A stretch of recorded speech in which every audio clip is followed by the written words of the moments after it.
Hai guys, selamat ketemu kembali di Sekolah Minggu Gereja Baptis Indonesia Bait Lahim, kelas remaja dan pemuda. Apa kabar semuanya? Nah, selamat tahun baru 2021. Ya, tahun ini kita ambil satu keputusan, komitmen untuk bisa lebih baik dari tahun yang lalu. Yuk, mari kita semua lebih semangat tahun ini. Ya, oke. Sebelum masuk ke pengajaran, saya akan pimpin doa. Yuk, mari kita sama-sama kita berdoa.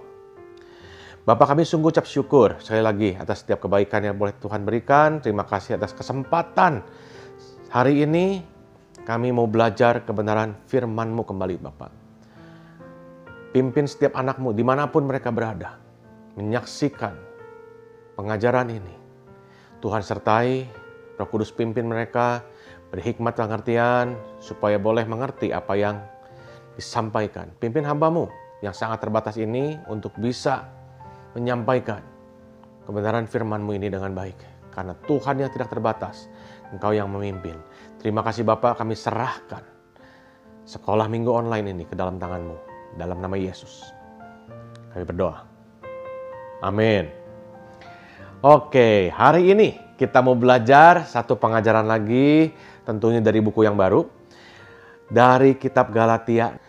Nah, di ayat yang ke-6 kalau kita lihat, ketika Paulus datang berkunjung ke Galatia, tiba-tiba entah kenapa Paulus itu marah. Ya, kalau kita baca, marah sekali.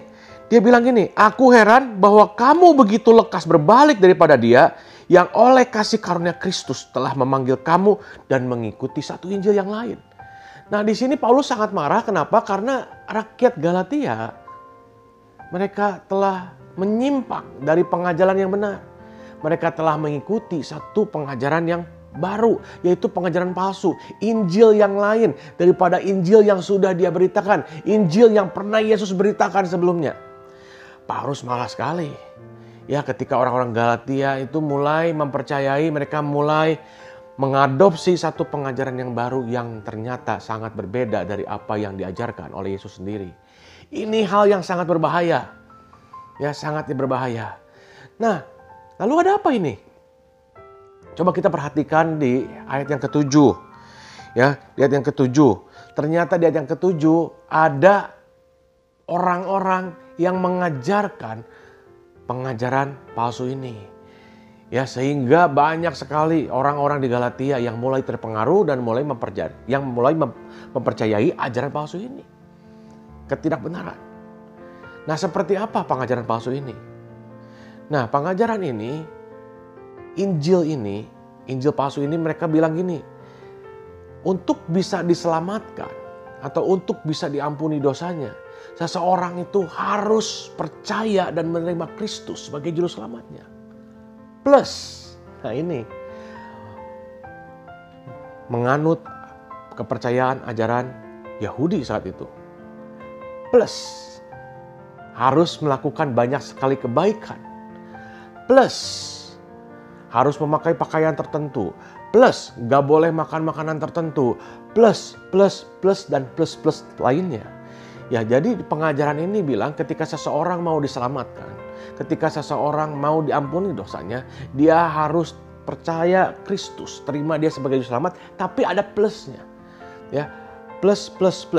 Nah, ini yang ditentang oleh Paulus. Nah, kita tahu sebenarnya Injil yang benar adalah seperti yang dikatakan di ayat yang keempat, bahwa Allah Bapa kita, Tuhan Yesus Kristus, yang telah menyerahkan dirinya karena dosa-dosa kita untuk melepaskan kita dari dunia jahat yang sekarang ini menurut kehendak Allah dan Bapa kita. Kita tahu bahwa Injil yang benar itu bicara bahwa Yesus datang tebus dosa kita. Kita semua adalah manusia berdosa. Seumpama apabila kita berenang, tiba-tiba ada banjir besar datang dan kita berusaha sekuat tenaga, dan mungkin ada dari kita yang ngerasa, wah, saya perenang hebat, saya mampu untuk berenang sekuat tenaga, saya perenang unggul. Tapi mau seberapa lama kita terus berenang? Sampai satu titik kita akan merasa lelah. Ya, seberapa baik perbuatan-perbuatan kita yang kita lakukan, Satu kali kelak kita akan merasakan kelelahan. Mau seberapa baik. Ya, dan Yesus tahu. Dari surga dia lihat. Bahwa kita butuh pertolongan. Kita nggak sanggup untuk menyelamatkan diri kita sendiri. Ya, setiap manusia sudah jatuh dalam dosa. Tidak punya harapan apapun juga. Sehingga Yesus melihat dengan penuh kasih. Dia mau turun. Lahir sebagai manusia. Selamatkan kita. Dia lakukan tersebut bukan karena kita baik. Dia lakukan itu semua bukan karena kebaikan-kebaikan yang kita lakukan. Tapi dia lakukan itu karena dia mengasihi kita. Sehingga dia mau datang, lahir ke dunia sebagai manusia. Dan dia mau mati, tebus dosa kita di atas kayu salib. Untuk menyelamatkan kita. Tanggung semua dosa kita. Nah, pengajaran yang salah tadi, Injil yang palsu tadi mengajarkan. Apabila kita mau selamat, kita perlu percaya Yesus. Plus kita melakukan pekerjaan. Kita harus melakukan perbuatan-perbuatan yang baik. Pertanyaannya, jadi memang kita nggak perlu berbuat baik? Apakah kita nggak usah berbuat baik?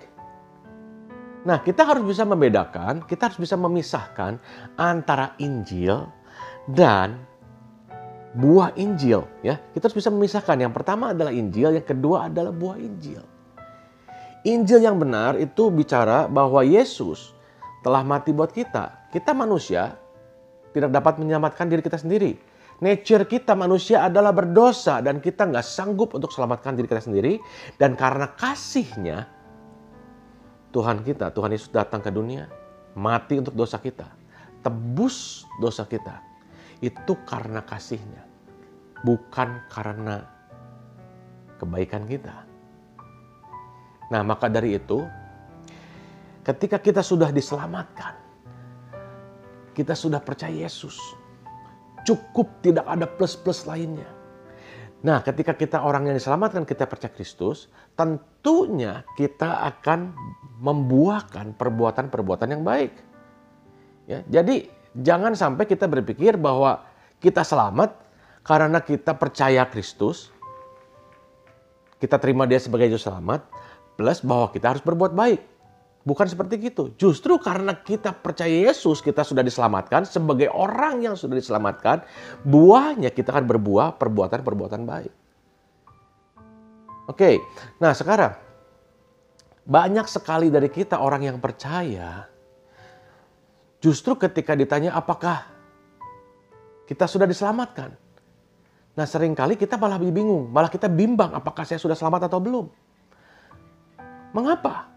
Karena kebanyakan dari kita berpikir bahwa untuk selamat kita perlu percaya Yesus dan kita terus harus berbuat baik. Harus seberapa baik. Dan seringkali kita berpikir bahwa kita tidak cukup baik. Maka dari itu kita bimbang, makanya kita bingung. Kita nggak yakin bahwa kita cukup baik untuk bisa diselamatkan. Dan bahkan mungkin kita hilang pengharapan. Kita ngerasa nggak layak. Sampai kita pun tidak mau, tidak berani untuk bisa menghadap Tuhan. Karena kita merasa bahwa kita tidak layak di hadapannya. Karena kita merasa bahwa kita tidak cukup baik untuk bertemu dengan Tuhan. Nah ini tidak benar. Nah ada lagi yang bilang gini. Untuk diselamatkan cukup untuk terus berbuat baik saja. Semakin banyak perbuatan baik kita, maka kita akan diselamatkan. Maka kita harus terus berbuat baik. Nah, guys, ini pun salah. Kenapa? Kalau begini, kita harus hanya cukup dengan berbuat baik. Berarti kita bilang bahwa Tuhan itu nggak perlu. Kita nggak perlu Tuhan untuk selamat. Cukup berbuat baik. Ini keliru. Dan ada satu hal lagi. Ya, yang ini pun keliru. Nah, satu lagi. Ada yang bilang juga gini. Kalau kita mau diselamatkan, kita harus percaya Yesus. Plus, ikut aturan-aturan agama. Plus, ikut aturan-aturan gereja di mana kita bergereja. Plus, kita harus dibaptiskan dengan cara yang ini, bukan dengan cara yang itu. Plus, kita harus pakai baju atau pakaian seperti ini, bukan yang itu. Plus, Kita harus makanannya seperti gini, jangan makanannya seperti itu. Plus yang lain. Nah, ini juga keliru. Ya, cukup untuk diselamatkan kita hanya cukup untuk percaya pada Kristus. Cukup, tidak ada hal yang lain. Cukup itu saja, kita terima dia sebagai juru selamat, percaya bahwa Yesus sudah mati buat kita. Dan itu kita sudah selamatkan. Itulah Injil. Injil bicara bahwa kita adalah manusia berdosa yang benar-benar tidak lagi sanggup untuk bisa menyelamatkan diri kita sendiri. Dan karena kasih Allah, inisiatif dari Allah, dia datang ke dunia. Untuk ngapain? Untuk menebus dosa kita. Dia mati kayu salib. Sekali untuk selamanya. Dia sudah tebus semua dosa kita. Dan kita diselamatkan. Nah, pertanyaannya sekarang gini. Bagaimana kita bisa tahu bahwa selama ini pengajaran kita itu yang kita dapatkan sudah benar atau tidak? Nah, caranya gini. Alkitab. Ya, tentunya kita semua harus baca firman Tuhan. Kebenaran hanya ada di dalam firman Tuhan. Kita harus baca firman Tuhan setiap hari. Kita tahu kebenaran ada di sana. Ya, jangan langsung bisa percaya pada apa yang orang-orang katakan. Kita perlu belajar dari kebenaran firman Tuhan. Dan disinilah kita akan menemukan kebenaran-kebenaran yang sejati. Oke guys, mungkin pengajarannya segitu dulu. Kita akan lanjutkan pengajaran ini di Google Meet Meeting Sekolah Minggu Pemuda Remaja. Dan kalau kalian ingin join, saya sangat berharap kalian bisa join. Ikuti link yang di bawah ini. bit.ly/SM Pemuda. Ya, seperti yang di bawah ini nih. bit.ly/SM Pemuda. Ya, yuk sekarang kita tutup YouTube ini.